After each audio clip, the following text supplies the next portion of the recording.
Hey everyone, it's Sean. Welcome back to the channel apharaoh12, and today we are going to be discussing the Eclipse Awards, our finalists, and who we all think should win. You know myself from several videos over the past, and once again, thank you all for watching. But today we got with us Morgan Kimberly, who you may not have realized, but has appeared in several of my videos in the background and her voice in the background.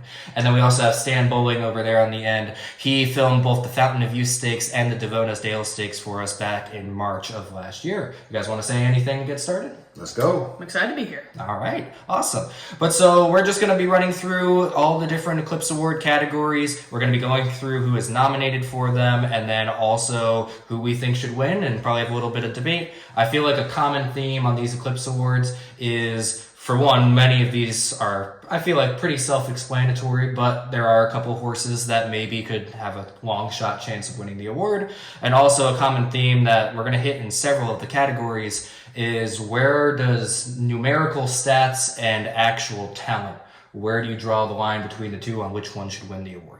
All right, well, let's get into it. Do it. All right, so we're going to get started off with the Apprentice Jockey Award, which is essentially in horse racing the Rookie of the Year award for jockeys. We have three very good jockeys that are up-and-comers. We have Jeroen Barbosa, we have Vicente Del Cid, and we have Jose Antonio Gomez. To be completely honest, I never heard of any of these three before I heard them being nominated. Have you guys? Jose Gomez, I've heard him. Yeah. Jose Gomez, all right. Yeah. So we won't be doing the three of these very talented jockeys justice, but we're doing the best that we can with the time that we have today. And we'll get started, and Stan, I'll turn it over to you. Yeah, mine's quite simple. Jose Gomez, New York. The New York jockey circuit is tougher than the Louisiana and Maryland circuit where Del Cid and Barbarossa were riding, so mine just goes to New York. Simple as that. Jose Gomez. All right, I feel like, they're kind of a toss-up between the three of them. You know, they have different win percentages and in the money percentages. Vincent Del Cid's got, 55% in the money percentage, which is definitely the highest out of the three. You have to remember that Vincent Del Cid has also ranked second by wins in 2022, which means that he has beat both Tyler Gaffalione and Luis Saez in terms of number of wins for 2022, which is no easy feat either.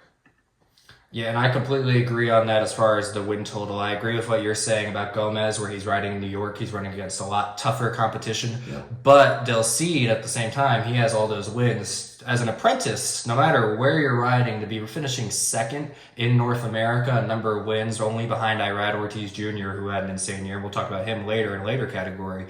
But I just think Del Cid, when you put up that number of wins, I know he was mostly riding, Delta Downs and some of those small tracks, but just for me, I would probably vote that way.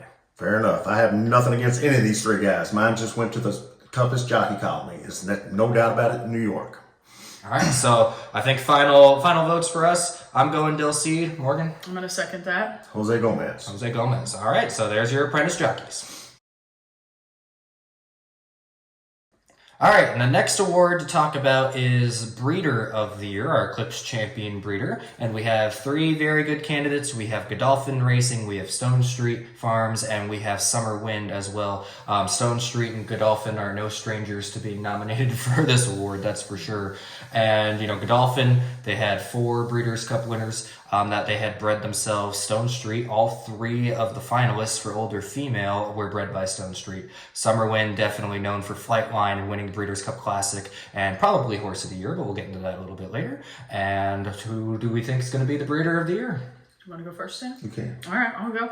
I think, in my personal opinion, Godolphin's going to win this hands down. Not only did they breed Cody's Wish, who's a male sprint finalist for the Breeders' Cup as well, or for the Eclipse Awards, but they've also bred 10 out of the 79 Grade 1 winners for this year, which is more than double the next closest, which is Stone Street at 4. Same with me, Godolphin, all day. Led the nation in earnings. Well, the world actually led the world in earnings. Graded stakes wins here in the United States. 4, like Sean said, 4 Breeders' Cup winners, all 4 of them homebreds. I think it's a walk. I'm going to be the contrarian here, and I'm going to vote for Stone Street. So, first of all, Summer Wind, Flightline is obviously a generational talent, but I think both the other 2 candidates have so many top quality horses to where it evens out how good Flightline was as far as winning a breeding award. Secondly, when you're going throughout the year and you have all these champion horses, if the horse is not owned by the person that breeds them, usually you rarely hear that much about the breeder. What I will say is, as Malathaat was going throughout her campaign, Stone Street was constantly being mentioned as being bred. There was constant references pretty much everywhere you watched to Curlin and all the success that he's had this year standing at Stone Street. Godolphin, obviously, you know that they are the breeders of a lot of the horses they have because you see their silks. But for me, just how present Stone Street was publicly as being the breeders of horses that you didn't see their silks on, I just feel like that pulled more attention to them. So I'm going to be the contrarian. If Godolphin probably will end up winning this thing, but just to give another point of view, I'm going to go with Stone Street. Fair enough. All right, so I'm going to lock in Stone Street. Both of you with Godolphin? Godolphin, yep. All right, let's move on. So next category would be Owner of the Year.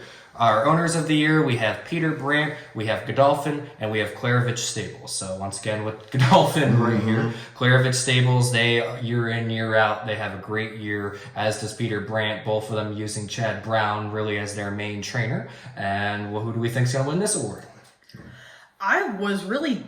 I honestly don't have a clear-cut choice for this one. Godolphin obviously far and away has the most earnings with 16 million, but in terms of win percentage at 29 is Peter Brandt, which is the highest out of the three. So I think that this one is pretty tough for me. I don't know if you guys have one way or the other. Yeah, I went with Godolphin, just running the chalk there, but I will mention that Clarovich Stables, they're second in earnings, third in third in Grady Stakes with 100 less starts than the Godolphin Stables. So you're saying based off of just success in what they participated in, you're kind of leaning maybe Clarovich? Yes. Yeah, 100 less starts. They're second in earnings and third in Grady Stakes, and they had 100 less starts than Godolphin. So I think that's more impressive to me. All right, so I'm probably going to end up being on Godolphin as well here, just because they're earning 16 million. That's well above pretty much everyone else that's nominated for this. You consistently always see the blue everywhere, and they know how to win races. They send horses over from Europe that they know are going to win our races. So I think from just selecting which horses to run where, they're the best at that. And so I'm going to go ahead and give them my vote for Owner of the Year. All right, so final locked-in votes for Owner of the Year. I'm going Godolphin. I think I'm going to probably choose Godolphin as well because they do have 3 horses that are in the finalists for the Eclipse Awards. There's Cody's Wish, Rebels Romance, and Modern Games. 3 separate horses in different categories as well. Clarovich Stables. All right. And Clarovich Stables, they did win the Preakness this year as They well did, for early early voting, so voting, they they got sure that did. classic Sure win under did. their belt as well. Sure did.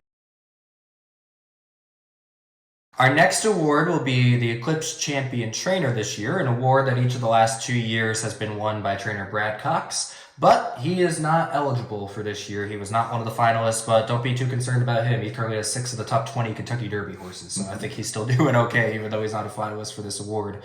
Our 3 finalists this year, as in most years, you're going to find Steve Asmussen present. He had another fantastic year this year, 2,155 starters, 382 wins, 338 seconds, 271 thirds for a total of 28.5 million and a winning percentage of 18%. And then, once again, you'll find Chad Brown. He had another fantastic year this year, 922 starts, 244 wins, 168 seconds, 117 thirds for $31 million in earnings with a 26% win percentage. And then finally, Hall of Fame trainer Todd Pletcher, 1,020 starts, 223 firsts, 170 seconds, 134 thirds for $30.4 million in earnings for a 22% win percentage. All right, so who do we like for Trainer of the Year? I think I'm going to have to give this one to Chad Brown. Yes, Steve Asmussen is first in just the raw number of wins, but in terms of percentage, he is the lowest of the 3. Also, Chad Brown has the most in terms of Grade 1 wins by 1. He beats Todd Pletcher out by 1. And his his Grade 1 wins are actually pretty evenly split between dirt and turf, whereas Todd Pletcher, out of his 17 Grade 1 wins, only 2 are on the turf. So he kind of is... Chad Brown kind of presents more of a jack of all trades and is able to bring that skill as a trainer, not only to those dirt horses, but those grass horses as well. So I think I'm going to have to give the edge to him for sure. So I'm going with Pletcher. The only reason I would not choose Brown is because I think some of the off-track situations he's been dealing with, I think that's probably going to hamper him in the voting, right, wrong, or indifferent. Yeah, it isn't something that should impact the voting, but you know there's going to be at least a couple of voters that do not vote for him. Exactly right. So I'm just speculating that Pletcher will win and Brown will not, based on some of these off-track issues he's been dealing with. So, on stats, they're pretty similar. They're pretty close by. Chad Brown usually has a slight edge on Pletcher, but Pletcher does have him beat on number of wins this year. He has 342 to Chad Brown's 309. Now, about 100 starters more, so that definitely would impact it. But the main thing for me is I feel like Todd Pletcher had more big-name horses this year. He had Malathaat, which was his big one. He had Life is Good. He had Forte for the 2-year-olds. Right. He had Mo Donegal. We always forget he wins in Belmont. I feel like he kind of got forgotten about. He's at Nest, dominating the Philly division. Yep. So I feel like this is one of those scenarios where it's stats versus quality. I feel like Pletcher was, now obviously Chad Brown had a lot of really good horses as well. Sure. Good Night Olive, early voting winning the Preakness. Jack Christopher was a star throughout the year. He had a lot of great turf horses in Italian Regal Glory and a lot of good horses like that. But I feel like the bigger names that we know more of them came from Todd Pletcher. So when they're that similar on the stats, I kind of have to give my edge slightly to Todd Pletcher this year. Would not be shocked at all by Chad Brown winning this. I also think that the outside stuff might come into play, where if it is a close race with only a few votes apart, that might end up being the deciding factor that pulls Pletcher up over Brown. Agreed. So because of that, I'm kind of thinking Todd Pletcher is going to win this. Would not be shocked either way. Asmussen, he's a fantastic trainer year in, year out. I just think this year the other two are probably more likely winners. Agreed. Yeah. Any final thoughts on the trainers? No. All right. So I'm locking in Pletcher. I'm pretty torn. I feel like, because you have to remember at the end of the day, in terms of votes, it does come down to not necessarily what you would maybe call a popularity contest, but it's definitely based on votes. And like we were talking about, Chad Brown in the public image, that might cost him just a couple of votes, and really all it takes is one to make the difference. So I don't really know if I think I'm going to be impartial on this one, and I'm going to sit this one out. I think I'm not going to choose necessarily one particular person. But if you had a vote, who would you vote? I think I would vote Chad Brown. I think at the end, his stats are, I think what a lot of people are going to really depend on, for sure. So tepidly, Todd Pletcher. All right. The next award is Eclipse Champion Jockey. Probably one of the most important parts of the process. They're the ones that have to guide the horse and then also manage the speed. So it takes a lot of skill in order to be able to do this job. But there can only be one champion jockey at the end of the year. And our three candidates for that, we have Irad Ortiz Jr., who in this year in 2022, he ran in 1,363 races with 325 winners, 254 seconds, 205 thirds for $37 million in earnings, which is a single season jockey record, breaking, I believe, his own record that he set a few years ago. And he had a 24% win percentage. Jockey number 2, Flavian Prupp, probably most known this year for being the jockey of Flightline for his big 3 wins.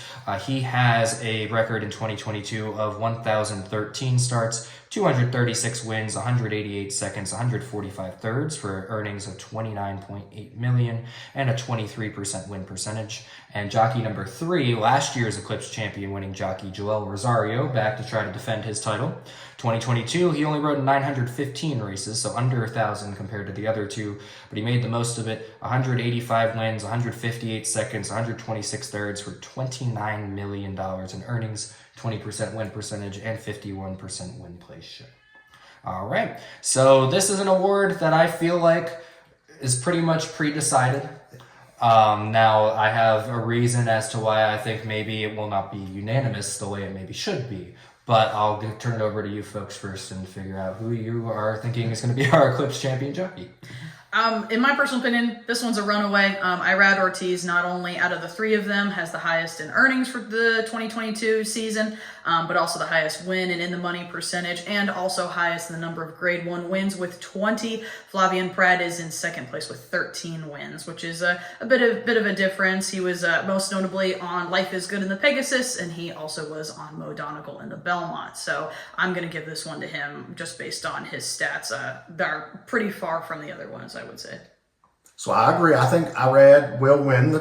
I think it'll be a runaway. I think he will win. However, Flavian Pratt, he moved his tack from California to New York and still produced the way he did at this top level. I think that says a lot. It does. Absolutely. Moving their tack like that, that's not the simplest thing to do. And you mentioned earlier in the Apprentice Jockey Award about how much deeper the jockey colony typically is out there in New York. So for him to have all the success he has in California, move over to New York, and it seemed like he didn't even miss a step while he was over there in New York. That was pretty impressive. So if I had a vote, it would 100% be with Flavian Pratt, but I don't think he has a chance. Look at that. I said it was probably a straight shot. We know who wins this, but I guess not. Sam's lining up with Flavian Pratt. That's right. Now, Irad Ortiz Jr., he had a fantastic year. He not only set that single season record for earnings, he also set the single season record for stakes wins in a year, which was 80. He won 80 stakes races this year. One of the things that I admire about the fact that he was trying to break that record is, I mean, in December, he's riding at Mahoning Valley Racecourse in Ohio just to try to get another stakes win, the Steel Sprint Stakes, when he was up there. So that was impressive. He's got the earnings total.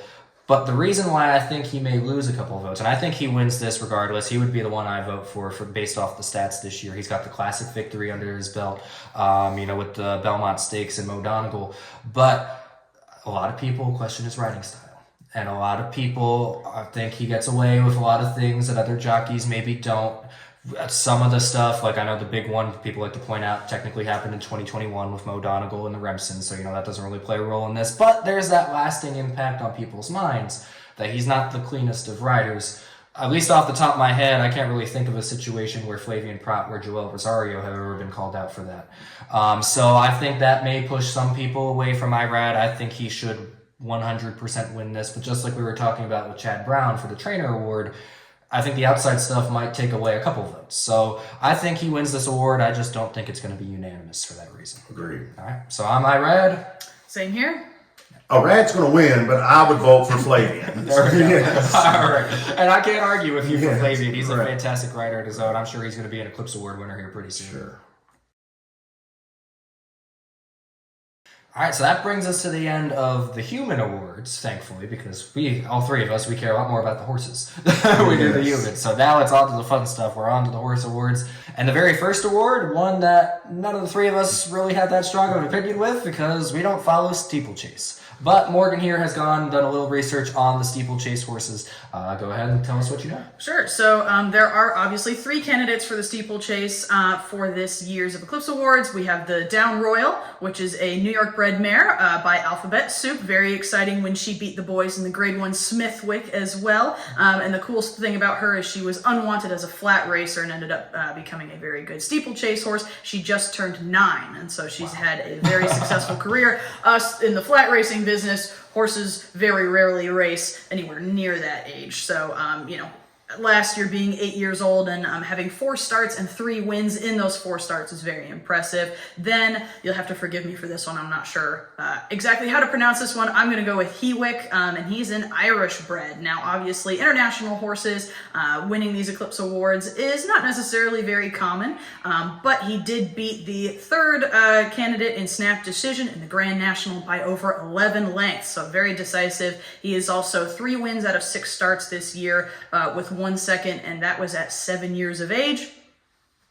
And then at the very end, snap decision is that Kentucky bred horse by Hardspun. He is 2 wins out of 6 starts with 2 seconds and a third at 8 years of age. I think I'm going to have to give this one to Hewick. Just beating snap decision by over 11 lengths I felt was very impressive, but I could also see Down Royal winning this one as well. She's a gray.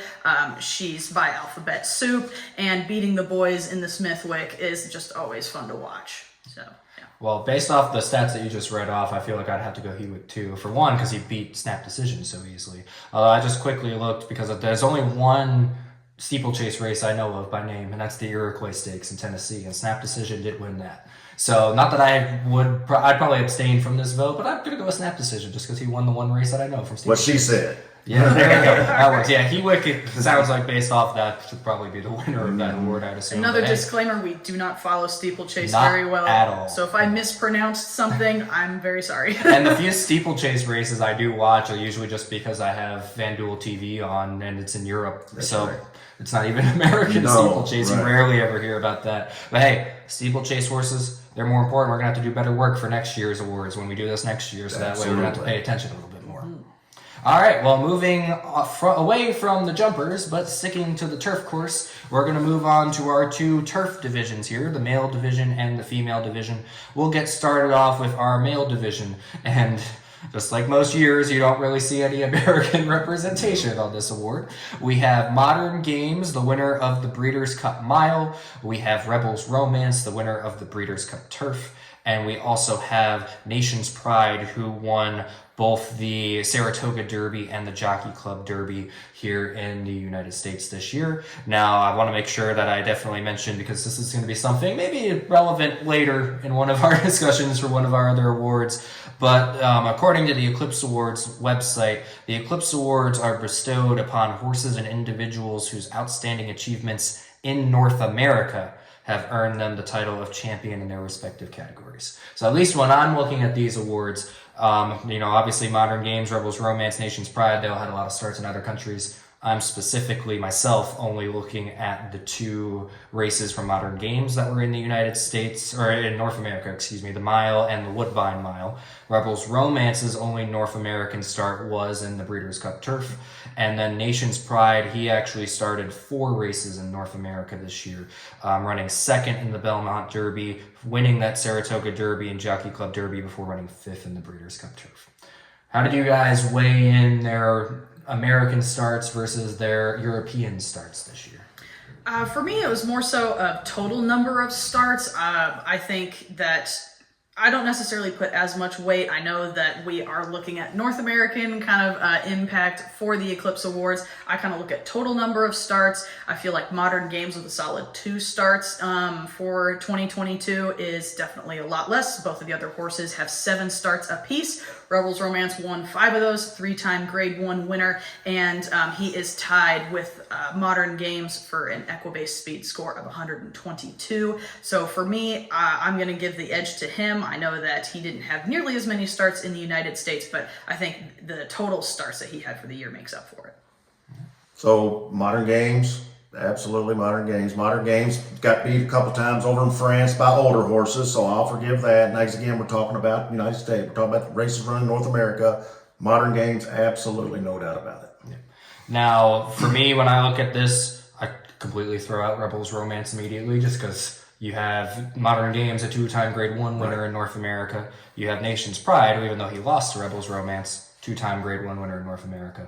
Yes, Rebels Romance came over and won probably the biggest turf race we have, arguably that, or the mile, for the male horses, but just that one kind of, I'm just like, he came over and won one race. I know there's been a lot of horses over the years that have won those awards. We just had Love's Only You win the Female Turf Award in 2021 doing that exact same thing.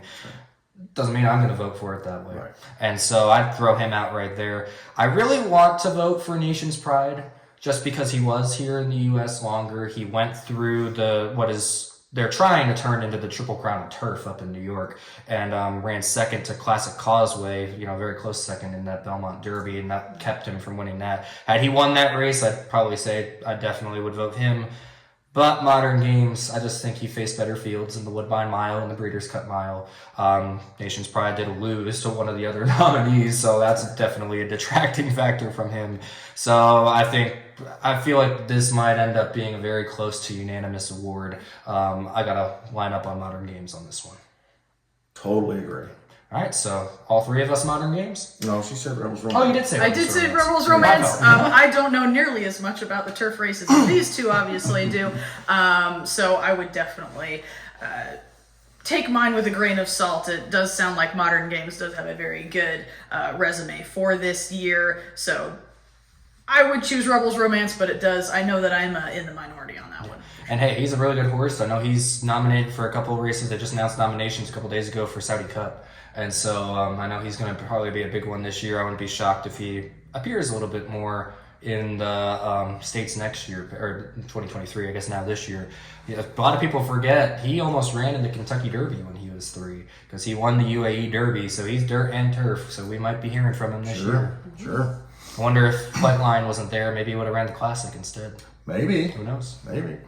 All right, well, that takes care of the males. Let's move on to the female turf horses. Our competitors for this year, we have In Italian, who trained by Chad Brown. She was a 2-time Grade 1 winner this year with the Diana Stakes and the First Lady Stakes. The Diana at Saratoga and the First Lady at Keeneland. We have Regal Glory, who started the year off by winning the Pegasus World Cup Filly and Mare Turf. That was only a Grade 3, but that was the first year they ever ran that race. So give it a few years, I'm sure that'll be a Grade 1. She faced really good horses in that race, but then she came back and won 2 Grade 1s, the Jenny Wiley and the Just a Game Stakes, before running second in 2 more Grade 1s, one of them against the boys in the 4-Star Dave, before then losing to her stablemate and fellow nominee In Italian at the First Lady Stakes. And the final nominee of this award was Warlike Goddess, who had a little bit of an interesting year as far as timing goes. She ran a race in April, winning the Grade 3 Bewitched Stakes before taking some time off. But once she came back, she wins a Grade 2. She runs second in a Grade 2, wins a Grade 1 against the boys, Joe Hirsch Turf Classic at Belmont, before running a very solid 3rd in the Breeders' Cup Turf. So those are our 3 nominees here. Who are we liking for the Female Turf Award? I'll go first again. I'm going to give this one to In Italian, me personally.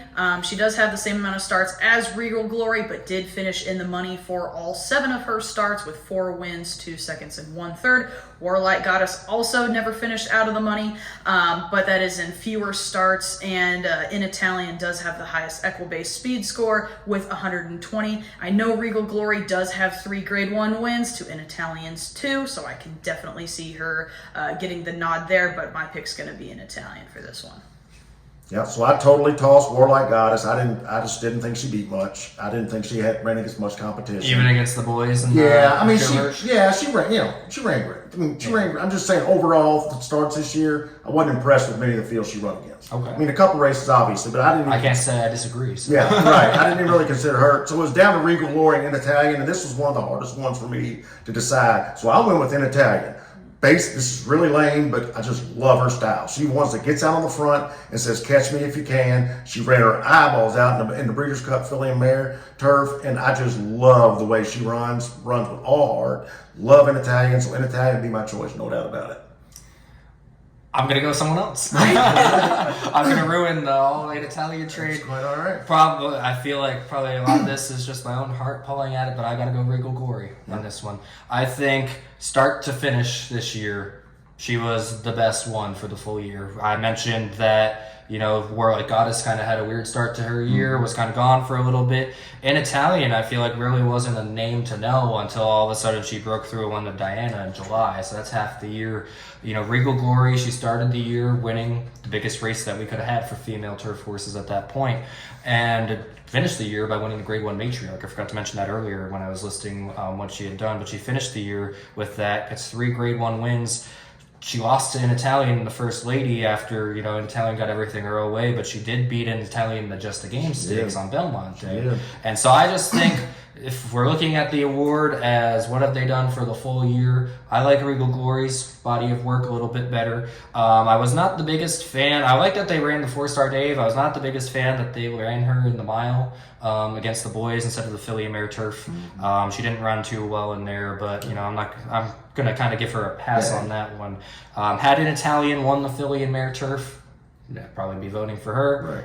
I'm going to side with Regal Glory on this one. I just think start to finish, she had the best year this year. And I think the one time that she did lose to In Italian, I think there was probably the excuse of just In Italian had everything her own way, and she still came running after her at the end. Sure. So I like Regal Glory on this one. So we got Regal Glory, we got 2 In Italian. That's right, and I can't argue with Regal Glory at all. Like I said, I thought this was really tough. I'm very sad she's retiring. I was cheering a lot for her down the stretch of that Matriarch, make sure she went out and win her.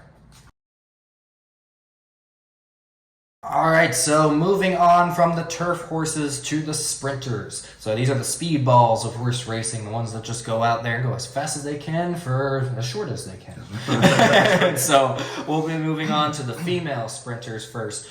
Three very good fillies being nominated for this award, and I believe mares actually too. Got to give love to Caravel, Pennsylvania bred like myself, long shot winner of the turf sprint, beating males in that race. Also winning this year the Grade 3 Franklin Stakes and the Grade 3 Intercontinental Stakes as well.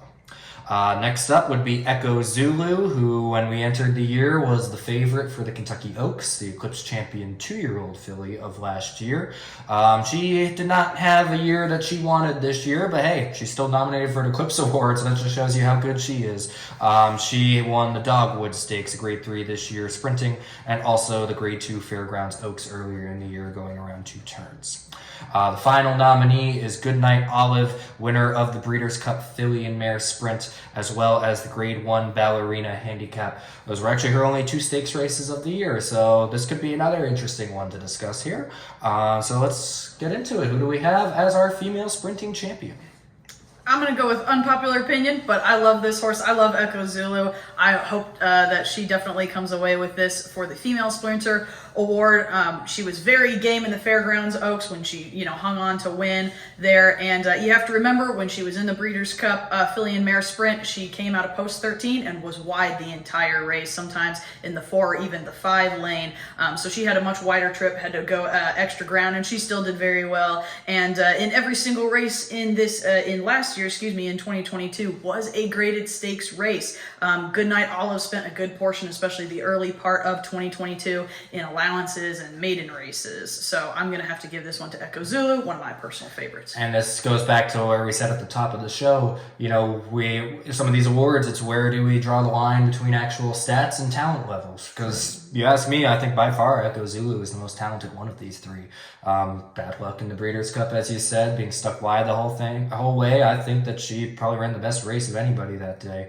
But, where do the stats align with that? And so, Stan, what are your opinions on that? So I tossed Echo Zulu. I have nothing against Echo. Love the horse. I tossed Echo Zulu. Caravel, you can't argue with the with the Breeders' Cup Turf Sprint winning against the boys. Can't argue with that. But it felt like they were seeking softer spots for her, more easy spots throughout. They shipped her all across the United States, and I felt like it was kind of looking for the easier spots. So you were talking about the allowance. I mean, basically that's what you do. You break your maiden, you go through the allowance, different allowance races. You go into a grade. She won 2 Grade 1s to finish the season. She beat Echo Zulu 4 for 4. I think Goodnight Olive is absolutely my choice here. Now, I love Echo Zulu. Big Echo Zulu fan. I said after her first career race, she was the Kentucky Derby winner. I said after her third career race that she was the Triple Crown winner. I can vouch for that. Yes, and obviously I was wrong, but she didn't even win the Oaks, although I will still argue to this day she ran the best race in the Kentucky Oaks this year of any of them.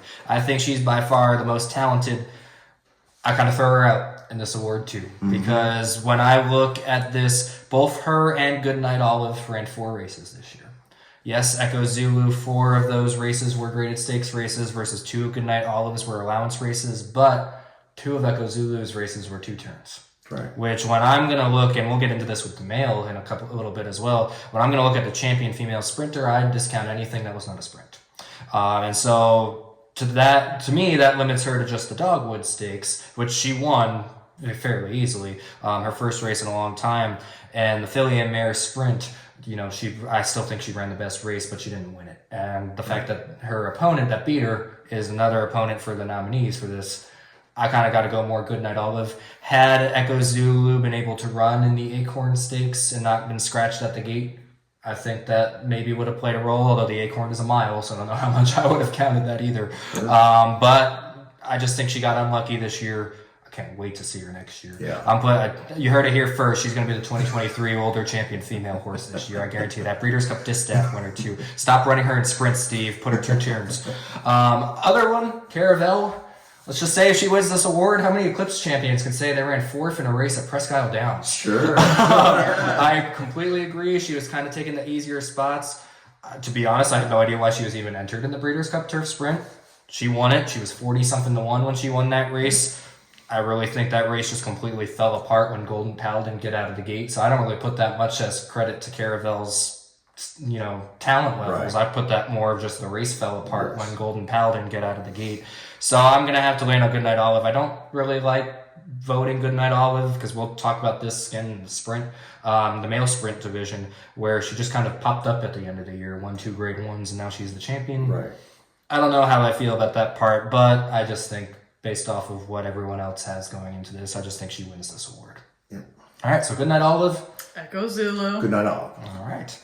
Well, then let's move over to probably, in my opinion, this is the absolute toughest award this year. The 3-year-old male gives it a good run, but I think this was by far the most difficult. So this is the Male Sprinter Award. Our nominees this year are Cody's Wish, winner of the Breeders' Cup Dirt Mile and Forgo Stakes; Elite Power, winner of the Grade 2 Vosburg and the Breeders' Cup Sprint; and Jackie's Warrior, the 2021 champion sprinter, trying to defend his title. This year he won the Grade 1 Alfred Vanderbilt Handicap, the Churchill Downs Stakes, as well as the Grade 2 True North and the Grade 3 Count Fleet Sprint. This was a tough one to decide on. Where did we end up on this award? I agree. I think that in terms of who's going to get the award, I definitely think it's going to be Cody's Wish. Definitely with Cody Dorman, the whole story there is obviously a very emotional one, and I think he's going to get a lot of votes just purely for that because it's such a moving story. It also kind of gave him the Secretariat Vox Populi award, kind of for one of the horses that is kind of in terms of in the people's minds, kind of the people's horse, and so that was one reason for him. Personally, I like Jackie's Warrior a little bit better. He won the Churchill Downs Stakes going away, and he also is a Grade 1 winner for 3 years running, which I know we're focusing purely on 2022.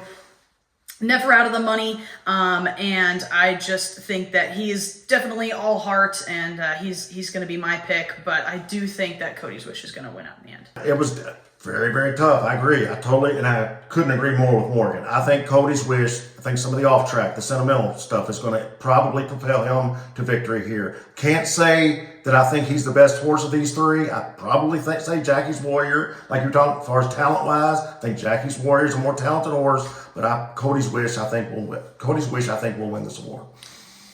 If I was voting on this award, Cody's Wish would be an instant toss for me. Yeah. And the main reason is he ran 5 races this year. 1 was a sprint. He only ran 1 race, 7 furlong in the Forgo Stakes, and yes, he beat Jackie's Warrior in that race. But his big achievements this year were all they were not sprints. Go ahead. You also have to remember in that race there was a lot of horses acting up in the starting gate, and I know that Jackie's Warrior wasn't one of those, but you do have to wonder how that affects a horse mentally when other horses are being really fractious in the gate. And I feel like that's a point that a lot of people, especially bettors, forget about a lot of the times, is the horses as individuals and their mindsets in this and how something can distract them and pull them away from it. And so, Jackie's Warrior seemed off that day when he was coming down the stretch, and that got him beat.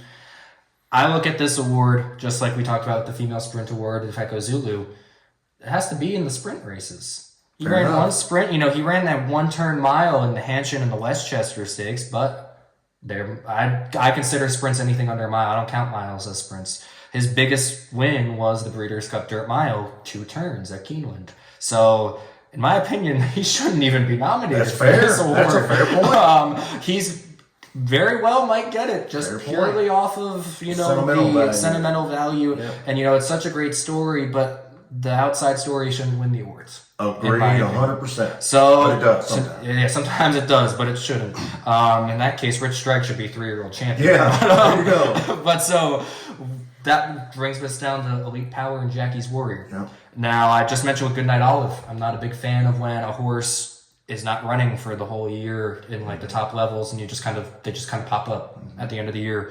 He not a horse any of us heard of, and then all of a sudden he wins a race on October 8th, the Vosburg Stakes, and then he wins the Breeders' Cup Sprint right after that. Jackie's Warrior, he loses to Cody's Wish in the Forgo. He loses to Elite Power in the sprint. You're going to tell me Jackie's Warrior isn't the best sprinter in the country even after those 2 races? Oh, I agree. No, I agree. But it's like, I think by far going back to what I said earlier with I'm forgetting which horse it was now in the earlier the Regal Glory. What I said earlier with Regal Glory with the full year kind of thing. Yep. Elite Power just kind of showed up at the end. Cody's Wish, even wasn't really that well known until the second half of the year, and didn't really get his big due until the Breeders' Cup. And Jackie's Warrior, he kind of towards the end of the year, maybe he was starting to show he's not as interested anymore or whatever reason. But I don't discount this beginning of the year for that. He kind of battled in the Count Fleet, Churchill Downs Stakes. He ran on Derby Day, but if you watch that horse run, you're like, this is otherworldly compared to the other sprinters. He's one of the best sprinters I've ever seen. He tacks on to True North. He then wins the Alfred G. Vanderbilt. I believe that made him the only horse in history to win a Grade 1 at Saratoga 3 years in a row, something like that. Right. It was, I think that was the stat. It was something along those lines. And, you can't award him for past years, but I just think, he was still favored in the Breeders' Cup Sprint, so he's still well thought of over everyone else. I gotta vote Jackie's Warriors here. Cody's Wish isn't even on my, he's a fantastic horse. He's not even in my mind when I'm considering. This is between Elite Power and Jackie's Warrior, in my opinion.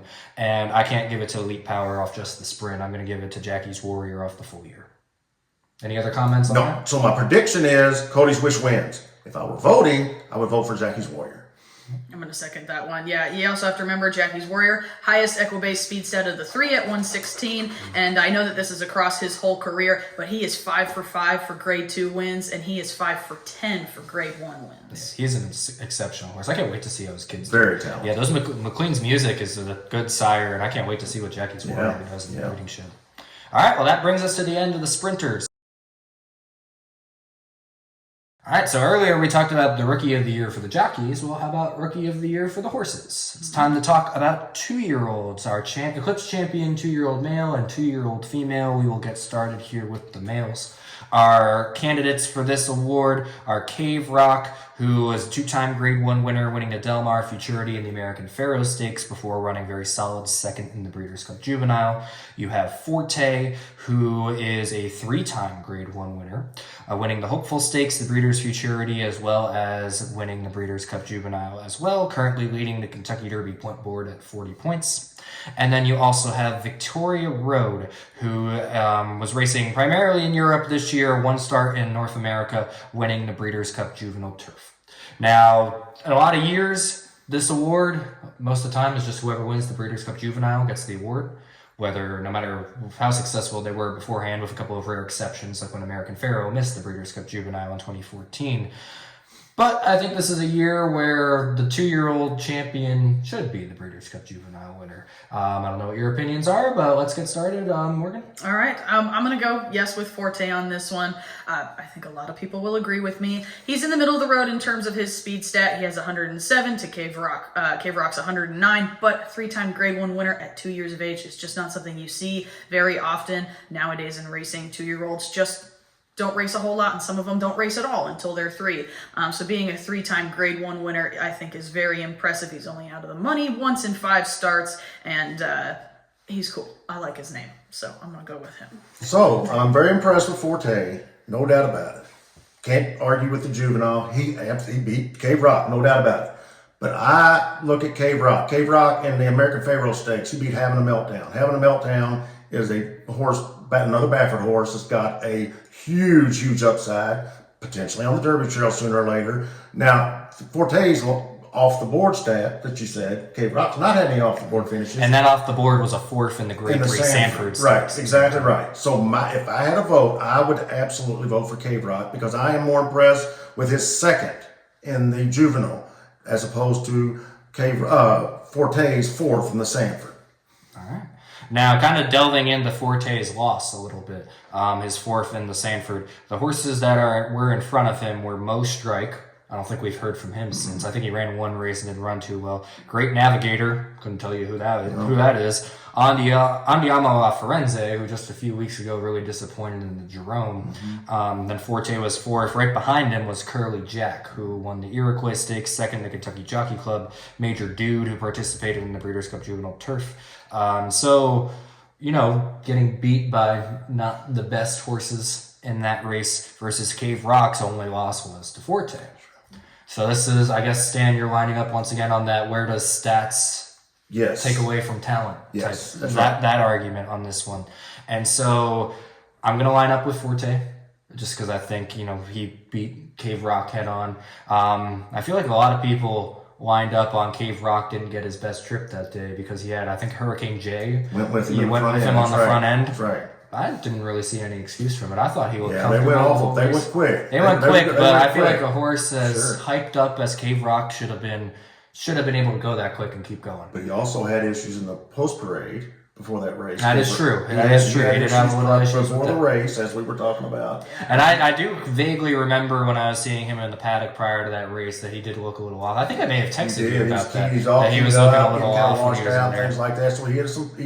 That's an excuse. Yeah, He wasn't stressed. Yeah. And of the horses that went out to the front, he was the only one that was around in the end. All the other couple horses that went out to the front end finished well back in the field. Cave Rock was not disgraced at all in that loss to Forte and the Juvenile. Now, just to put a counterpoint to the way he was acting in the paddock, he up to that point had only ever raced in California. Sure. And so then, that was his first time traveling. Sure. Do you potentially weigh that as versus, Forte is able to handle the travel, being in New York, he'd already been to Kentucky a little bit. Good, yeah, He's sure. already kind of proven that. Absolutely, that absolutely could play into it, sure. So, but you're still lining up. Cave Rock, 100%. Oh, I'm going to go Forte on this one. I just think 3 Grade 1 victories, getting a Grade 1 sprinting at the hopeful at 7 furlongs, coming back and winning the Breeders' Futurity and the Breeders' Cup Juvenile right after that, beating Cave Rock. I just think he was by far the best 2-year-old. He's the one that I see of the 2-year-olds that we saw last year with the most upside of going into the Triple Crown season.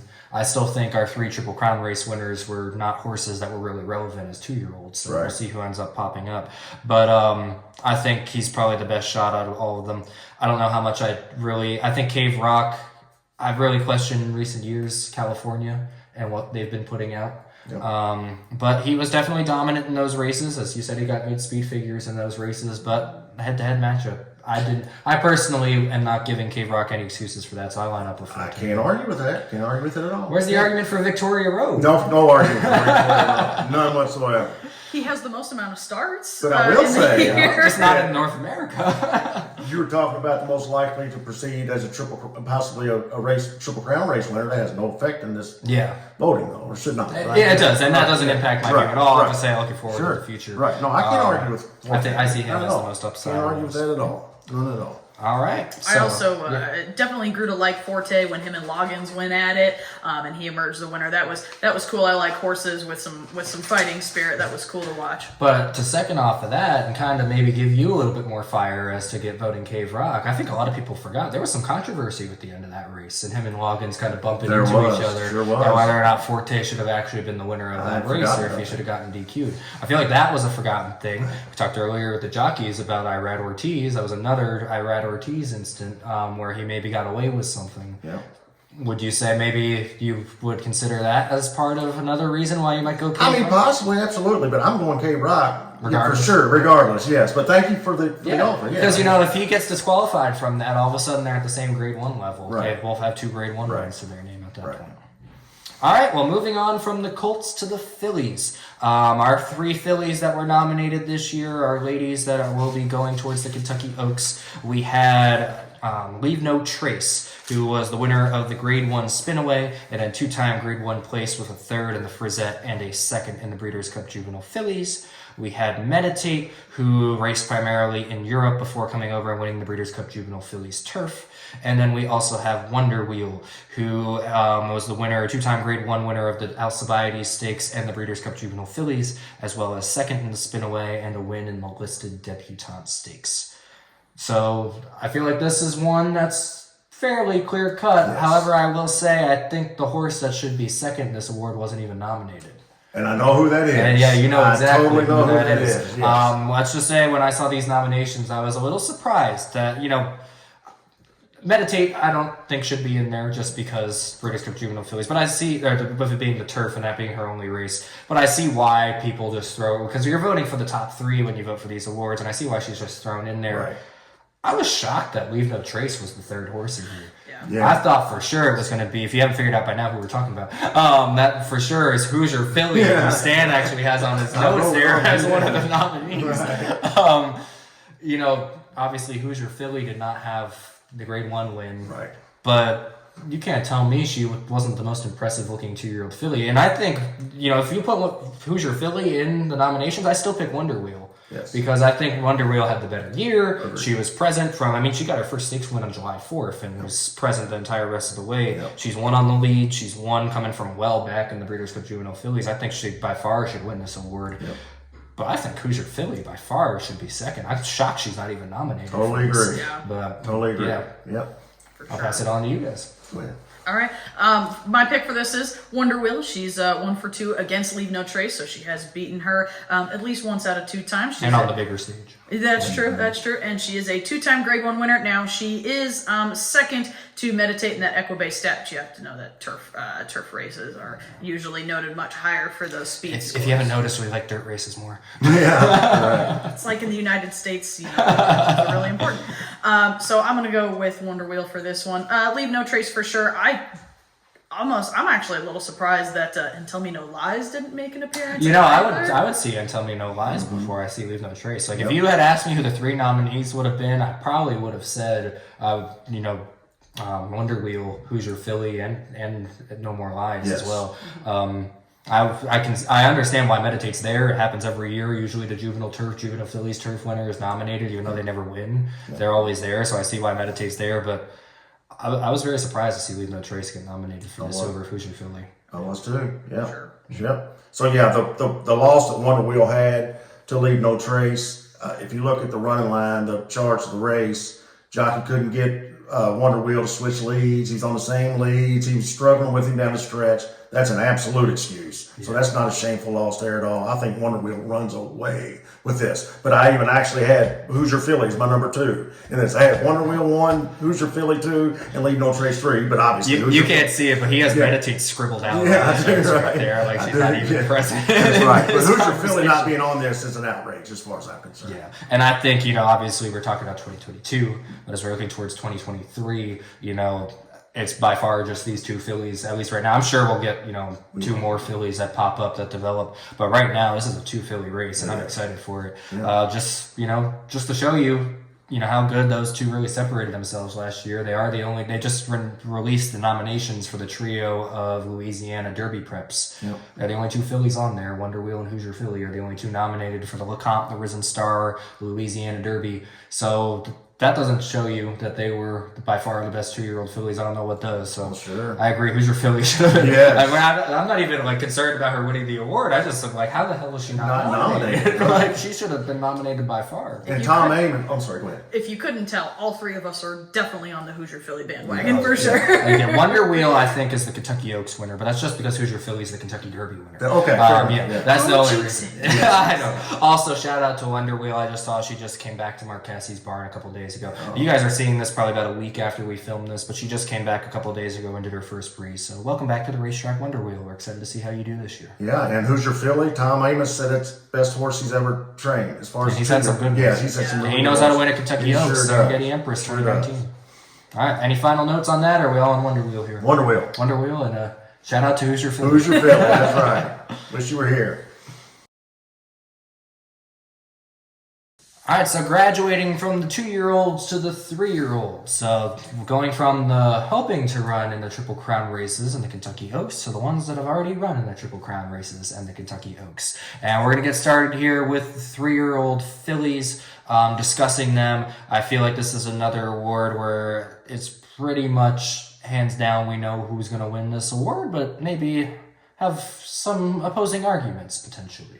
We'll have to wait and see. But so we're going to get started off with the fillies, and we'll run through our competitors here. Nest is the very first one on the list. She started off the year winning Grade 1 Ashland Stakes before running second in the Grade 1 Kentucky Oaks, second in the Belmont Stakes against the boys in one of the American Classics, before rolling off just 3 of the most impressive wins you saw this year, winning the Grade 1 Coaching Club American Oaks, Alabama, and the Grade 2 Beldame, before a little bit of a disappointing race in the Breeders' Cup Distaff as the favorite, running 4th in there. Next competitor is the horse that beat her in the Kentucky Oaks, and that is Secret Oath. And in addition to her win in the Kentucky Oaks, she also was 2-time Grade 1 placed in the Coaching Club American Oaks and Alabama Stakes, 3-time Grade 1 place with her 3rd in the Cotillion Stakes, before running 5th in the Breeders' Cup Distaff. She took on boys twice this year, 4-time Grade 1 boys. I just keep adding Grade 1s to her resume that she placed in. She was 3rd in the Arkansas Derby and 4th in the Preakness. And the final competitor this year, which if you've been following along, is probably going to be our toss-out in this one. No offense to Tuesday. I'm sure she's a fantastic horse. But one race here in the United States, it was a Grade 1 victory in the Filly and Mare Turf from the Breeders' Cup. But even if you were to pull in her European start, she had a win in the Kazoo Oaks, or most people would know as the Epsom Oaks, which was a Grade 1 and really didn't do much other than that. So I think this one's pretty much between 2 horses or between 1 horse. Is that what we're thinking here? I hope you're on the same page as me. I'm going to go with Nest on this one. The Nest and Secret Oath have raced against each other 4 times, and Nest finished ahead of Secret Oath 3 out of those 4 times. She has the higher Equibase speed score by 5 points against Secret Oath, and I just like her name, but you also have to remember that Nest, when she raced against the boys in the Belmont, finished 2nd, whereas Secret Oath, when she raced against the boys, finished 4th and 3rd, I believe. Yes. Yeah, it's Nest. Secret Oath lost the last 5, I think 5. Yeah, she hasn't won since the Oaks. She stumbled home, and I think this Nest is going to be a runaway. Yeah.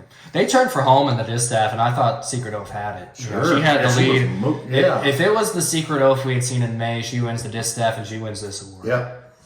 She was not the Secret Oath. We had it in May. She really, Society ran a great race in the Cotillion. Got everything her own way, but the fact she couldn't even run 2nd in that race and get closer to her, that was the point where I pretty much said, no matter what happens in the Breeders' Cup, Nest wins this Eclipse Award. So I've pretty much been decided since Cotillion weekend. Yep. I will say, though, Secret Oath did give me one of the most enjoyable moments of the year in her Arkansas Derby loss. I think we all remember when she did that. When she made that move around the far turn and just started rocketing by, and you thought she was going to win that race. I remember I was sitting down watching, and as soon as she started making that move, I jumped off the couch. I didn't have a voice the next day because I was screaming so loud. So she, by far, she made me feel a lot better than Nest ever did in any of these races. Right. But, she ran a hell of a race in the Kentucky Oaks to win that race. But since then, I kind of wish, I've loved the fact that they took the shot in the Preakness.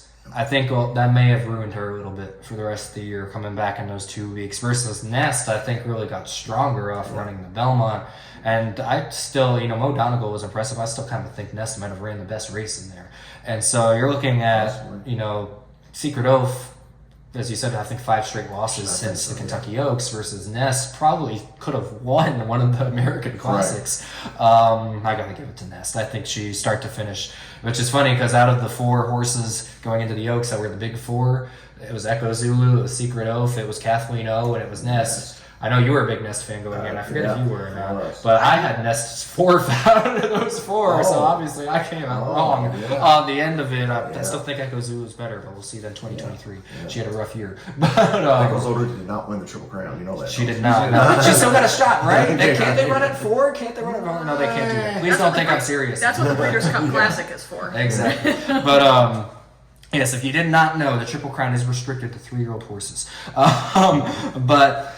yeah, so I think just start to finish, I think this was Nest's year for the 3-year-old fillies. I think all 3 of those names we just mentioned are coming back next year. I'm pretty sure Nest is coming back. I know Secret Oath is, and I'm fairly certain Echo Zulu is as well. So it's going to be an interesting year for older females, especially since we're losing some of our best older females this year. Yeah. So that's been a division in recent years that has been one of the more interesting ones, and one of the better ones to follow is that older female division, really the last 15 years. Yes. I think watching the Breeders' Cup Distaff, I remember the track announcer, when they were loaded up to the gate, he said, here we go. It was just, especially with the Classic, you had Flightline, obviously, that we'll talk a little bit about later. It being so dominant, I think the Distaff, you had horses that are more kind of fairly matched, and I think that's what made it exciting. Yeah, because like if Secret Oath comes back this year and ends up beating Nest in some races this year, I'm not going to be shocked by that. No. And so the older female division has really been putting together a lot of great rivalries in the last few years. And we need it. Yeah, you think back to, they never face each other, but you go back to Rachel Alexandra versus Inyana gotta. Yeah. Even though they never met, that was a big rivalry. You go to Beholder and Stellar Wind in Beholder's last year. Beholder's 3-year-old season with Princess of Silmar and some of the other good 3-year-old fillies from that year. So that female division's been putting a lot of good rivalries together. Dare I say winning colors and personal ensign. Yeah, we're going way back for that. But hey, part of the reason why that is, they don't retire right at the end of their 3-year-old year. Like the next group we're going to talk about are 3-year-old colts. What a segue. And the 3-year-old colts right there. I just came up with that on the spot. Yeah. But so now we're going to get into the 3-year-old colt division. Our nominees for this one, we have Epicenter, who was the division leader for most of the year. Started off the year with actually a very short loss against the Lecomte Stakes. I wonder how Call Me Midnight's doing right now. He defeated Epicenter there by a nose in that Lecomte Stakes. Came back and was just dominant in the Risen Star, dominant in the Louisiana Derby, 2-time classic placed. The Kentucky Derby and the Preakness, second in both of those. I would say by far the best horse in both those races. Just had some weird things happen to him in both races. Came back, won the Jim Dandy, won the Travers. Did not get to run the Breeders' Cup Classic the way they would have hoped. But good news, I just saw this morning that he just left the hospital this morning and is on his way to Ashford Stud. So he's all good. I'm happy to report that.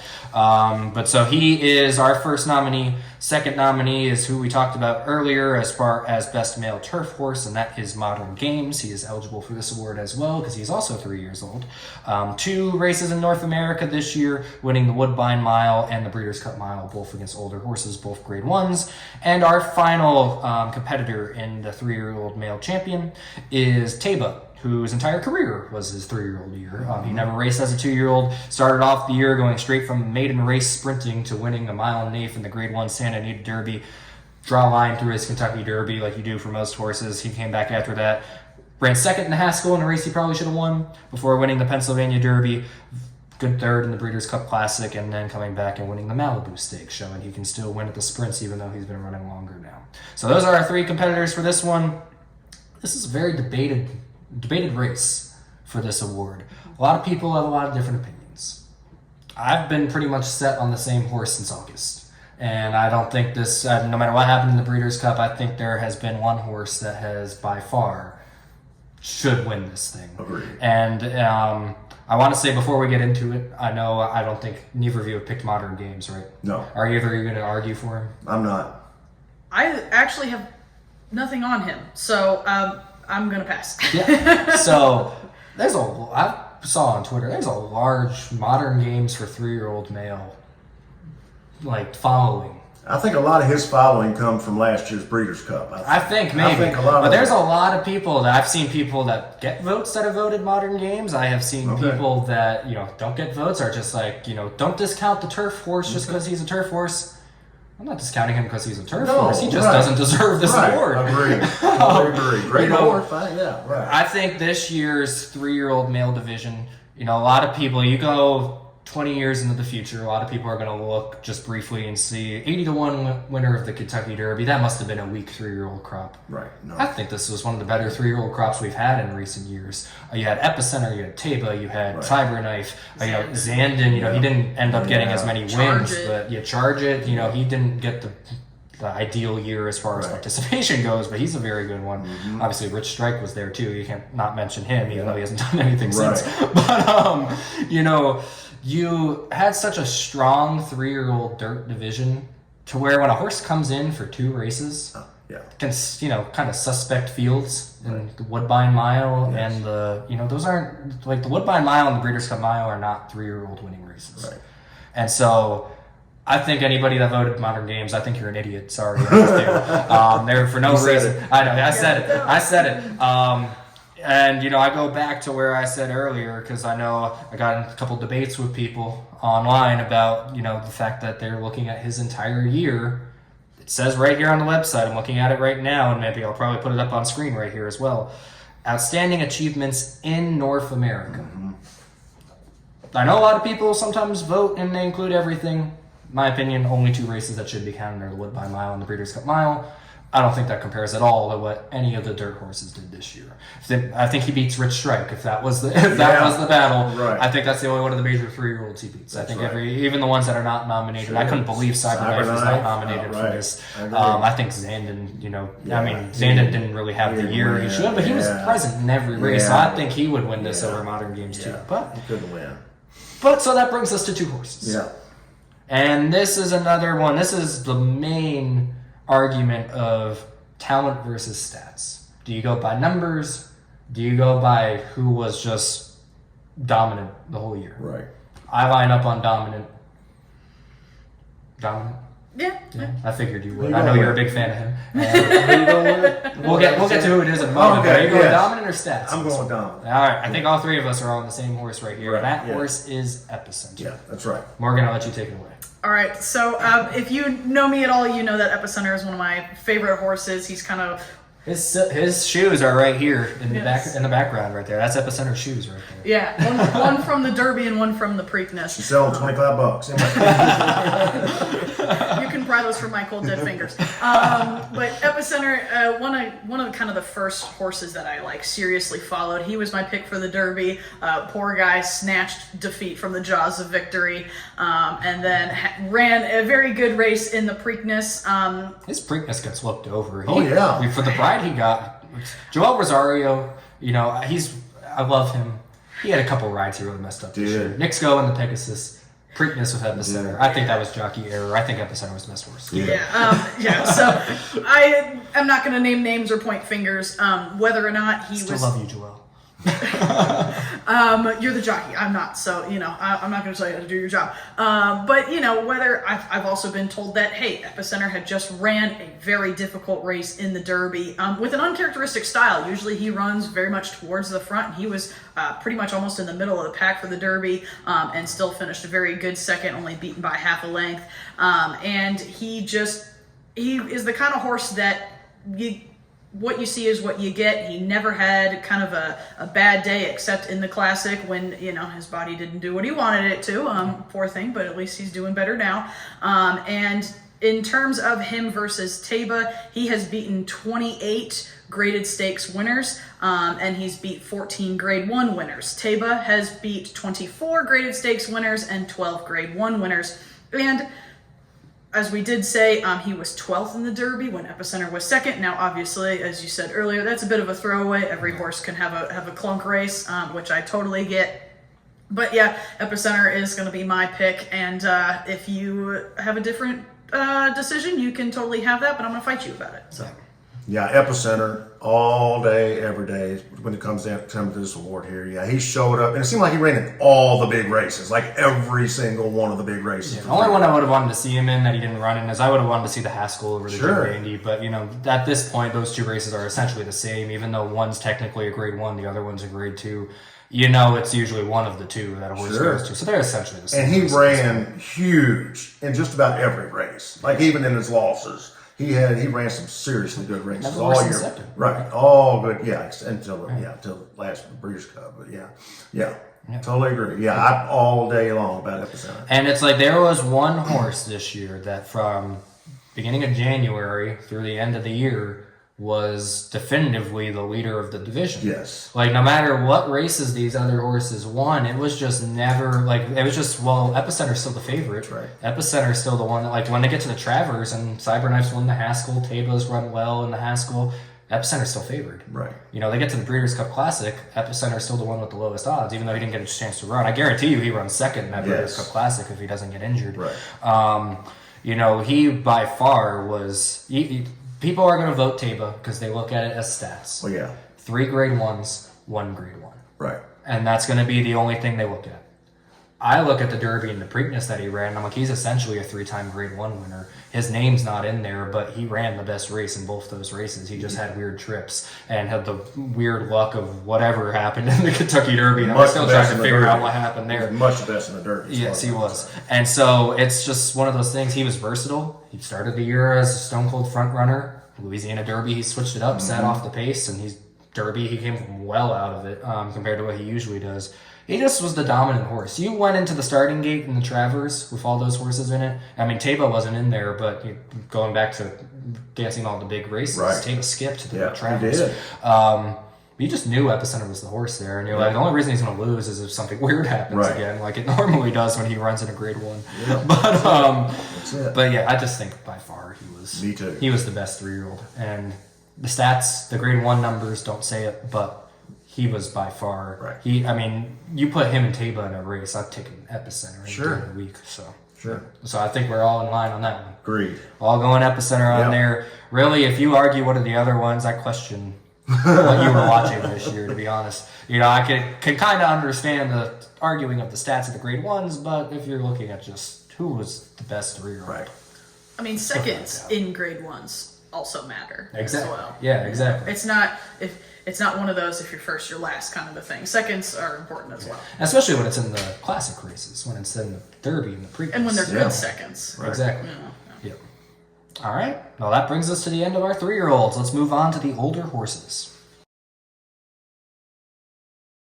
All right, so going from the 3-year-olds to what the 3-year-olds now are, and that's older horses. So we've had a pretty good year for older horses, I would say. There was obviously one standout in the male division that kind of completely dominated, but if you took him out, this was a fantastic year for older horses, both on the male and female side of the division. It was. But we'll get started with that male side of the division.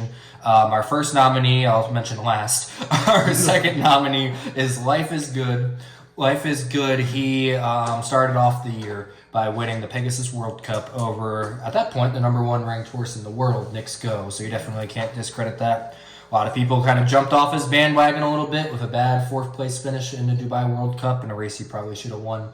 I think he had the excuse of that not being a great racetrack that day for front runners, but he came back after that after a couple of months off by winning the Grade 2 John Nehrude, winning the Grade 1 Whitney and Woodward at Saratoga and then at Aqueduct, and then finishing a disappointing 5th, I would say, in the Breeders' Cup Classic, although I will still argue to this day you could tell he was the second best horse in that race. Mm-hmm.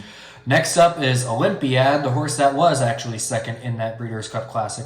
He was kind of the one that flew under the radar the whole year, I would say. He racked up a lot of wins.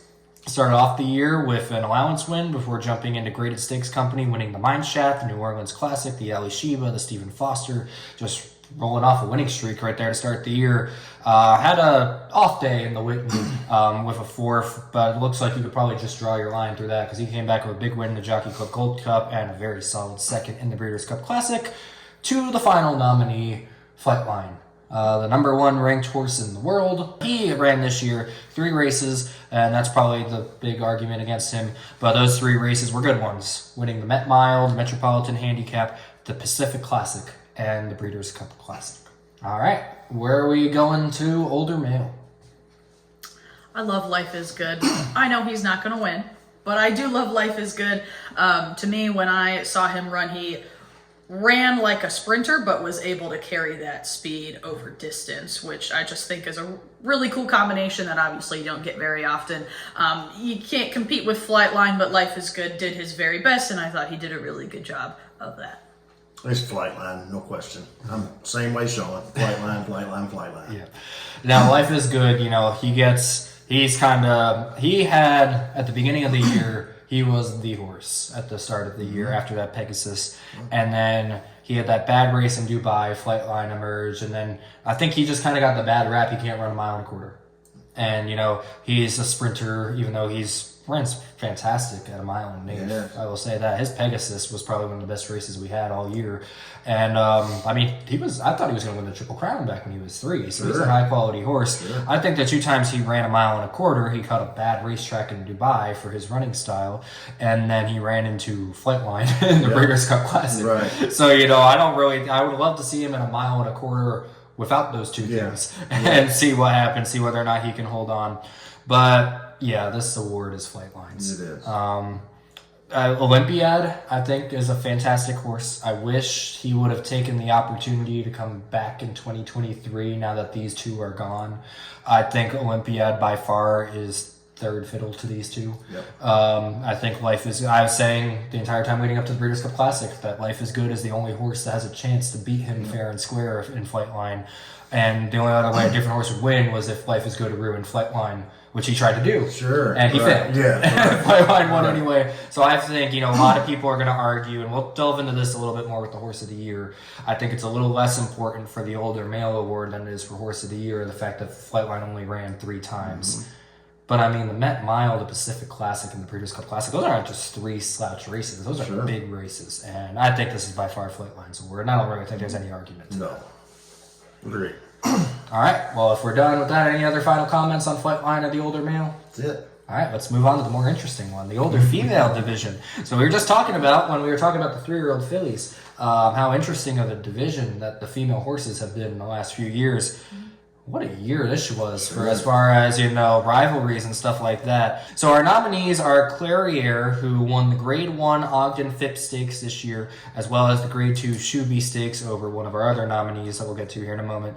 She ran a very solid second to Apple Blossom to Latruska, who, Latruska was last year's champion older female. And so running second to her was not bad. Got above her in that Ogden Phipps. And then kind of held there, ran a weird race in the Personal Ensign where she just never fired, took the time off, and she ran third in the Breeders' Cup Distaff. She only lost by like half a head. Mm-hmm. So, you can't really count that against her. That was one, and with how far back she was at the start of the race as well. Goodnight Olive is the next one. We talked about her as a likely winner of probably the Filly and Mare Sprint Award, or the Female Sprint Award, champion there. She started the year with 2 allowance victories before winning the Grade 1 Ballerina and the Grade 1 Breeders' Cup Filly and Mare Sprint. And then finally, Malathaat, the Kentucky Oaks winner of last year's champion 3-year-old filly. She came back this year by winning the Grade 3 Double Dog Dare Stakes before running second in the Ogden Phipps, second in the Shuby to Clairiere, and then rallying off, ending her career with 3 straight Grade 1 wins, the Personal Ensign, the Spinster, and the Breeders' Cup Distaff. So where are we landing on this side? I think this is probably another one where it's a 2-horse race and we have 1 throwout. Am I correct in thinking that? Yeah, I agree. And that throwout's Malathaat, right? No, yeah, sure, absolutely. That's good. Yeah. The throwout is Goodnight Olive. Yes, Goodnight Olive I wouldn't even consider at all for this award. In fact, I probably would have maybe put someone else in the third nominee. I would have seen that. But let's get started. Clairiere versus Malathaat. To me, this one is pretty easy. Malathaat beats Clairiere 3 out of 5 times, so she gets the edge there. And, all credit to Clairiere. I do love, her running style is very exciting, and watching her in her races come from way back, and then she just kind of melts into the field and just kind of shows up. And she was game the whole way for the distaff. Malathaat just got up there in the last couple of strides, but I'm going to give this one to Malathaat. She's just like her. She's got a higher Equibase speed score as well, but I love their rivalry and comparing the two of them, but Malathaat's 3 for 5. So. I love how you said melting into the pack, because that's exactly what she does. That Breeders' Cup Distaff, you forgot she was there, and then all of a sudden she was like second right inside, and you're like, wait, where did she come from? Yeah, the track announcers never mention her. I mean, they'll mention her in the beginning and to say that she's last, and then they mention her again and she's suddenly like third or second. It's like those 5-horse fields that she faced, like the Ogden Phipps and like the Shuby and those races, it was easy to figure out where she was. But that Breeders' Cup Distaff, you lost track of where she was, and all of a sudden she was just there. You're like, wait, you were watching all these other horses, and then there's Clairiere.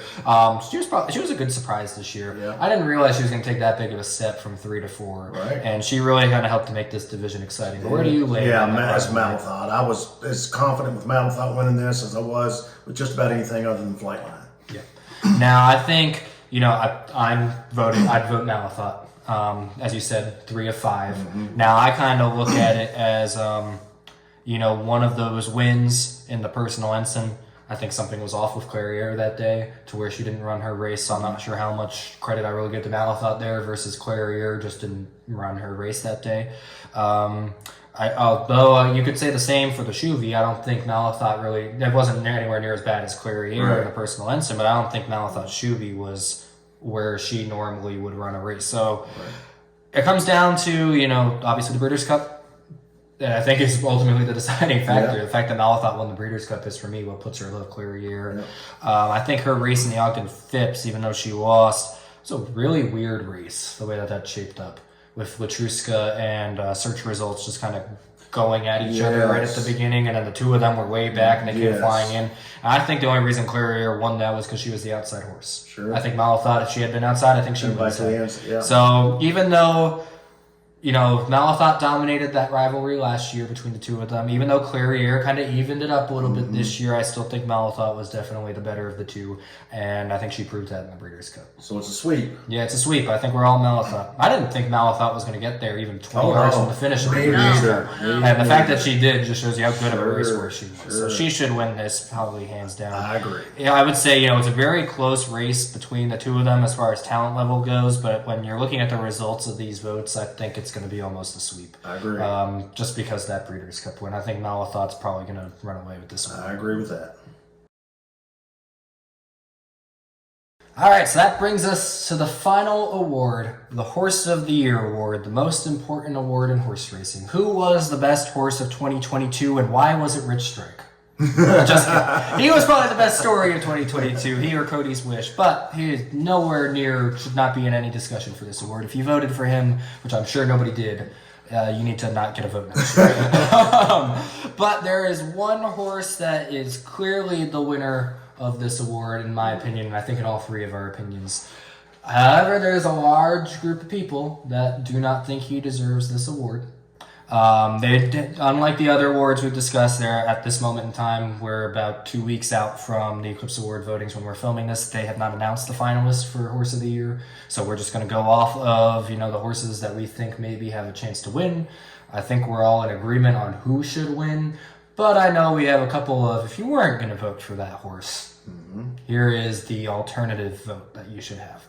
Let me just start by saying, I don't know how you guys feel, but I think anybody saying he doesn't deserve this award is ridiculous. If you haven't figured out by now, we're talking about Flightline. Yes. Flightline was by far the most impressive horse this year. He won big races, the Met Mile, the Pacific Classic, the Breeders' Cup Classic. And that's really the only knock in his armor is the fact that it was only 3 races. And a lot of people look at this as you can't win a race off of 3, or can't win Horse of the Year off of 3 races. Where do you guys stand on that? All right. I, to an extent, do fall within that camp just because I like horses with, that are able to have several starts and are able to be good across several starts. But the fact is we just don't really live in that era right now. Horses make far fewer starts than they did 50 or 100 years ago. And so maybe you don't like the fact that Flightline only did 3 starts, but he's not the only horse to do that. And, you know, you just can't argue his dominance at the higher level. So there's, you know, the whole, you can have the conversation of, you know, can you compare him to Secretariat off of 6 starts versus 21 starts? And I'll definitely join you in that conversation, but I think you can only take so much out of the 3 starts. You can only put so much towards the whole 3-start argument. I think just the ease in which and who he beat in those fields, I think speaks for itself. But I'm going to hand it over to Stan. I think Stan's going to be able to talk about Flightline much better than I will. Yeah, I understand people saying only 3 starts, but it's these 3 starts. And the way he ran in those 3 starts. I have been a horse racing fan for almost 40 years. Don't remember seeing a horse run 6 races, his career, better than, I would put those 6 races up against any horse ever 6 races. You pick the 6 races, I'll put Flightline 6 races up against any horse you got. So you say he only ran 3 starts, 3 grade 1s. Sean's already listed to start the races he run in. He was never hit with the crop once. He was cantering home in basically all 3 of the races. The one he ran in Belmont, the Met Mile. Met Mile, he ran Belmont. He had all kinds of issues. He had all kinds of trouble. He didn't get out of the gate. Right. He had all kinds of issues with that. He still was under a hand ride coming across the finish line. Obviously, people say, well, it was his Pacific Classic was like half a second slower than Authentics. So it wasn't the Breeders' Cup Classic. It wasn't the Breeders' Cup. Yeah. If he pushed on that horse and scrubbed on that horse, which there was no reason to, 100% he could have broke the record, no doubt about it. That in the Pacific Classic, exact same way. You can't just say, well, he only ran 3 stars. Did you watch the 3 stars? The 3 grade 1s. I'm not sure there's another horse that's won more than 3 grade 1s this year. There's several that have won 3, Right, but but I can't think of anyone off the top of my no head. horses won 4 Grade 1 stakes races this year. Those are the races that we consider to matter. He's won 3 Grade 1 stakes. There's no horse that's won more than 3 Grade 1 stakes, and no chance a horse has been that impressive in those 3 starts. Yeah. Now, I feel like a lot of people forget about this fact, too. He went from a mile in the Met Mile to a mile and a quarter in the Pacific Classic.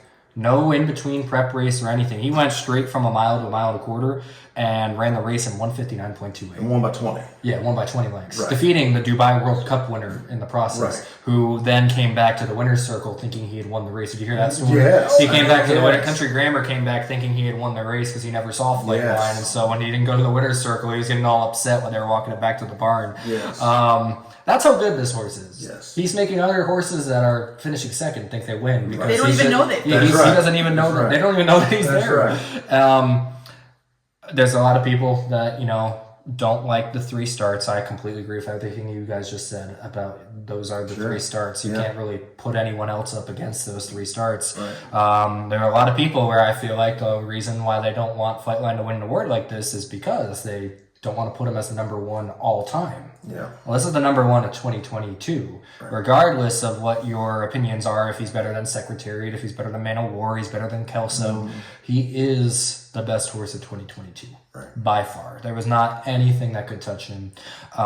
He was amazing. I just want to throw out there his 159.28 in the Pacific Classic is faster than Secretariat's Derby. So just want to throw that in there real quick. But yeah, he was amazing. Right. There wasn't really, American Pharaoh is really the only horse in recent years that you could even kind of consider had a year that was as good as Flightline's year. And the channel's named Day Pharaoh 12. I put Flightline above American Pharaoh. That's how much I think of Flightline. Right. He was amazing this year. Wow. And so I believe you were at his Breeders' Cup Classic.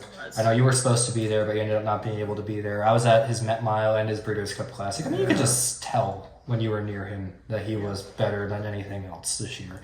And so He knew it too. Yeah, he knew it. And when you have a horse that knows it, yes. they're going to be good. You gotta look out. But there are a lot of people that have either voted someone else because they don't want to go with the 3 races. They have voted to just not vote. I know a lot of people abstain because they don't want to vote. To the people that are doing that, I just want to pull up for the people that say that you cannot win Horse of the Year off of 3 races. Let's talk about one of the greatest of all times, the Gray Ghost, Native Dancer. So, Native Dancer, many people know he was undefeated except for 1 race, his Kentucky Derby, which he probably should have won. Had he won that race, he's probably up there with Secretariat and Man of War. I think he should still be up there anyway, but that's a different story. Well, 1954 did not go as planned for the Dancer. He only ran 3 races that year. He ran in an allowance on May 7th, a 6 furlong allowance race, won easily by only a length and a quarter. I have no idea who was behind him in that race, but I can't imagine it was anybody that good. Right. Comes back not 8 days later, May 15th, in the Met Mile at Belmont, wins that by just a nick. Then takes a couple of months off, some injury issues, comes back August 1st in a 7 furlong sprint, the Anianta handicap. Ever heard of that race? Never have. Nope. Wins that by 9 lengths. Gets injured, never races again, wins Horse of the Year. Whoa. You're telling me that Native Dancer's 1954 is better than Flightline's 2022? No, I didn't know it. Wow. Because if you're going to vote abstain for Flightline in 2022, you got to at least compare him to past Horse of the Years. Yeah. And something tells me Flightline's 2022 was a lot better than Native Dancer's 1950. Yes. Yeah. I couldn't agree more. Totally agree, yes. Combined winning margin of 70 lengths is what I'm gonna say. Yeah. And Native Dancers was 10.5. Mm-hmm. Right. And Now one 70 of those is was all of race. his races. But Yeah, that is, Flightline was insane. But if we were to not vote Flightline, who would we vote for? Morgan, we'll start with you. if Flightline just totally didn't exist, I would definitely make a good case for Life is Good, with like probably a distant third being Epicenter. And Most of that is because I really like the horse, but I just do think he was really consistent. But if it's not Flightline, I'm going to go with Flightline. So you say as if Flightline doesn't exist. Now imagine he was, he existed and everything happened the way it did, and for whatever reason they were just like, you can't vote for him. Like he's banned from, like he's so good that we're giving him a different award that's higher than Horse of the Year, so you got to vote for someone else. Would you still vote Life is Good despite his loss in the Classic? I think so. Okay. I think so. I can't argue with that. I think start to finish, he was one of the best horses. If your argument is the 3 races shouldn't qualify, and you're looking for a horse that was consistent from January to December, that's Life is Good. Yeah. I agree with Life is Good, but I'm going to let Sean do a lot of the talking here. But Sean and I fell in love with the horse early on in the year. Even last year we were starting talking about last year. Yeah. So Beverly Park, a lot of you may not have even heard of Beverly Park, but he's appeared on the channel once, and he lost in that race on the channel. Oh, is that right? Yeah. I do have footage of him winning a race, though. You probably will. Actually, you're probably watching it right now. So Sean, talk about Beverly Park. Sean and I have been a fan. Talk about Beverly Park. Yeah. So Beverly Park, for those that don't know, let me give you a little backstory to this horse. So last November, watching a race at Churchill Downs, this horse named Beverly Park wins. I look in the program and see, wow, that was his 8th win this year in 8 starts. I'm gonna follow this horse. So check him off in the stable. Come back, a couple weeks later, and he runs another race. He actually runs second in that race. He loses that race, so it ruins his perfect race of the year. And comes back, wins more. He finishes 2021 9 for 10. So text Stan about this horse, and I'm like, hey, look at this guy. He ran all these good races this year. I wonder what he's going to do next year. Well, he did a lot this year. He did more than 3 races. Yeah, he did. If your argument is not 3 races, this is the horse for you. He led North America in both starts and wins this year, which you see a lot of horses lead in starts that have like 1 win most years. The fact that he led in both is pretty outstanding.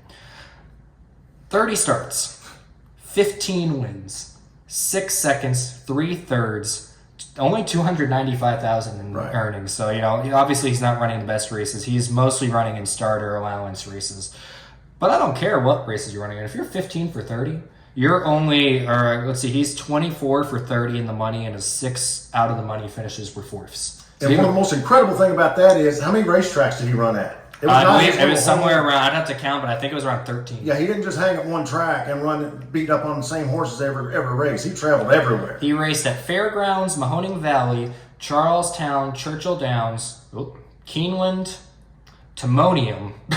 Where? Timonium, that's in Maryland. Oh, they're only open for like 2 weeks down there in August or something like that. Colonial Downs, Delaware Park, Belterra Park, Thistledown, Monmouth Park, Laurel Park, and Turfway Park, and Oaklawn Park. He started the year on January 2nd in Oaklawn Park. Unbelievable. So he ran at 14 different racetracks, won 15 races out of 30 starts.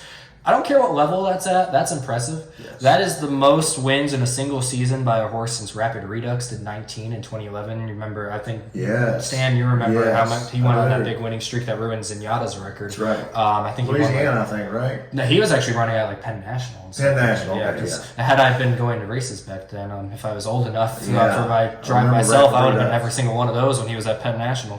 But I don't care what level it's at. No. That's impressive. So if your argument is that Flightline doesn't deserve it off of 3 races, vote Beverly Park. Sure, absolutely. Beverly Park is the best alternative. Yes, Ed DeRosa, you abstain. Vote for Beverly Park. Yeah, I saw that too. I got an argument with him over that.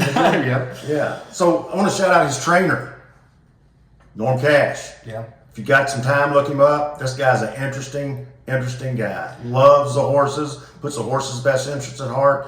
Look him up, Norm Cash. Fantastic horse trainer. Very Jerry Sr. is with him now. Yeah, he is. Yeah. A lot of you I know in the comments following along with Jerry Dixon and the groom of Rich Strike this year. A lot of you were upset when you saw he vanished from the videos.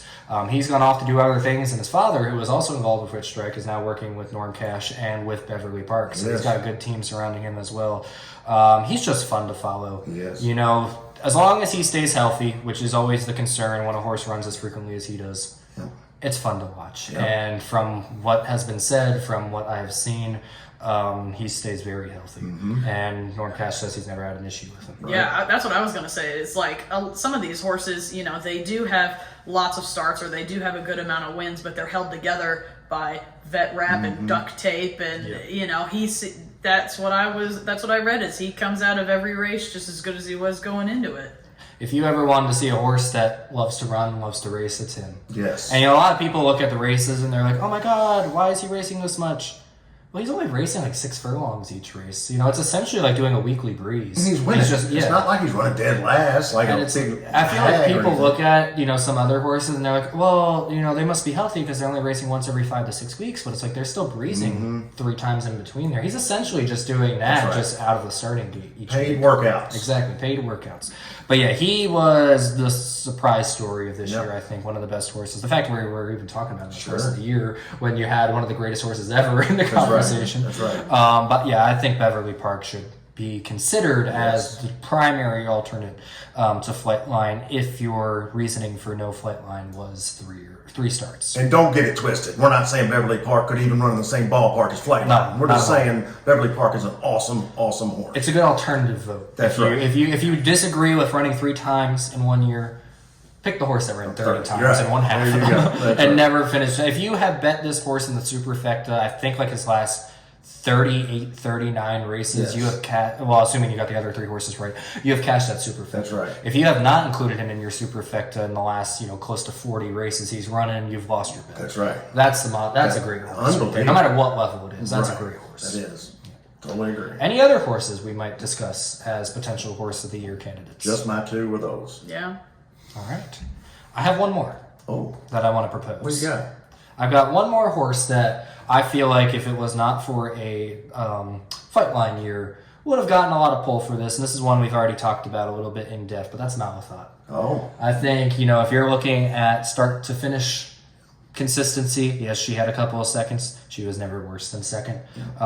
We already mentioned her Ogden Phipps. She was arguably the best horse in that race. 3-time Grade 1 winner to end the year. Lost her 4th Grade 1 by a nose. You said who has won more than 3 Grade 1s? Well, Malathot was a nose away from it.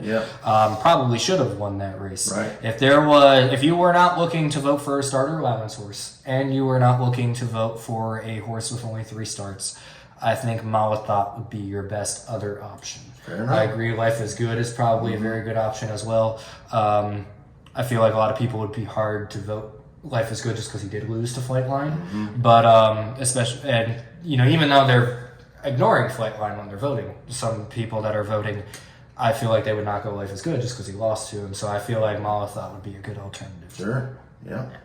Any thoughts Makes on sense. Malathot as horse? No, I couldn't disagree with that. Yeah, I'm on board with that too. Yeah. And I mean, the British Cup Distaff was arguably the best race of the year. Yeah. As far as excitement level goes. I agree. And she was super gutsy in that. Yeah, she was. She did not look like she was going to. It was almost like Personal Ensign's Distaff, where it did not look like she was going to get there at all. Right. And all of a sudden, she's just there at the finish line because she's a good horse. She knows how to look. That's right. All right, well, that brings us to the end of our Eclipse Award discussions. I feel like a lot of times we ended up kind of lining up with the same horses, and we had a couple times where we disagreed on some stuff. But hey, we didn't kill each other at the end of our argument, so that's always a plus. Right? Thumbs up for us. Yes. Let me know down in the comments below who you think should be winning all these awards. Make sure if you haven't already, if you enjoyed this video, you like, comment, and subscribe to the channel. Follow me on Twitter, Instagram, TikTok. My New Year's resolution is to post on those a little bit more frequently. Any shout outs on where they follow you? I don't have Stan. You probably don't have any social media, Nothing. right? No, nothing. Morgan? I don't know if I want that kind of publicity. If you want to talk to me, you can find Sean, and he'll There we he's go. my agent. All There right, we go. He'll That works bring out us for some me. content. But yeah, so feel free to follow along. This was the first time we did this format. It was pretty fun. I enjoyed this. This was me fun. too. Thank you, If you Sean. liked seeing this format, let us know down in the comments below. We definitely would love to do a lot more discussions like this. Not always talking about Eclipse Awards, but we've got a lot of other cool topics that we are thinking about as potentially doing going forward. So let us know what you thought of this. We will be back to the stakes races soon with the Leonidas Stakes at Turfway coming up here on the 21st of January, a race Rich Strike ran third in last year. So, maybe Derby relevance is kind of a prep for Turfway's prep races. So you'll be catching that here pretty soon on the channel as well. Once again, thank you all for visiting. Any final words? No, that's good. Thanks for watching. Yes, thank you. All right. So good luck to all the nominees. The Eclipse Awards will be given out on Thursday, the 26th of January. You can catch those, I believe, on FanDuel TV, as well as being live streamed online. I'm sure NTRA, the National Thoroughbred Racing Association, will be live streaming those. So make sure you check that out. Once again, thank you all so much for watching, and we'll see you next time. See you.